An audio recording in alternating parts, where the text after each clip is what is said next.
Nous voyons aujourd'hui le terrible aveuglement dans l'évolution, et cela depuis bien longtemps. Mais ici, nous avons l'affreux aveuglement de ce redoutable évangile qui n'est pas du tout un évangile et qui est prêché, à savoir l'humanisme. Il est dans le pouvoir de l'homme de devenir comme Dieu. Oh, quelle énorme tragédie de croire en cela. Les racines et les graines de la perfection sont profondément dans l'être humain.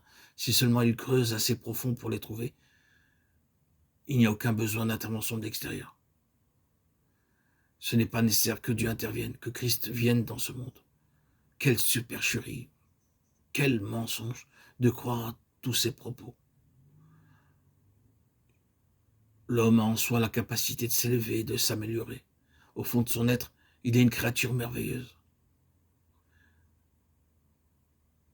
Regardez, écoutez ce que nous enseigne l'humanisme. C'est un véritable aveuglement. Et vous dites, chose étonnante à la lumière des événements actuels et des conditions présentes du monde, chose étonnante qu'aucun homme ne peut croire, étonnant qu'on le laisse prêcher, étonnant qu'on parle à voix basse d'épouvantables atrocités pires que celles du Moyen-Âge, et qu'aussitôt après on dise qu'il y a dans l'homme la possibilité d'être comme un Dieu. Oh, Satan est bel et bien le père du mensonge. Quel aveuglement. La vraie question est celle-ci. Les hommes, aujourd'hui, sont-ils plus nobles moralement qu'autrefois? Est-ce qu'ils s'élèvent moralement? Qui peut dire oui à la lumière de ce que nous savons aujourd'hui, à notre époque? Et cependant, cet évangile de l'humanisme est toujours prêché.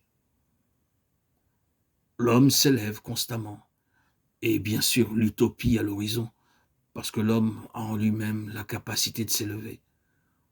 C'est un pur mensonge, c'est de l'aveuglement, et un terrible aveuglement. Ah, voir le Fils de Dieu, le Fils de l'homme, c'est voir l'espoir, c'est la seule espérance. C'est regarder dans la direction où se trouve la véritable rédemption. Il n'y a plus de mensonge.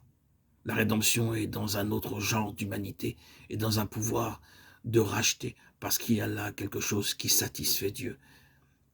Tout ce qui ne satisfait pas Dieu ne peut jamais être un pouvoir rédempteur.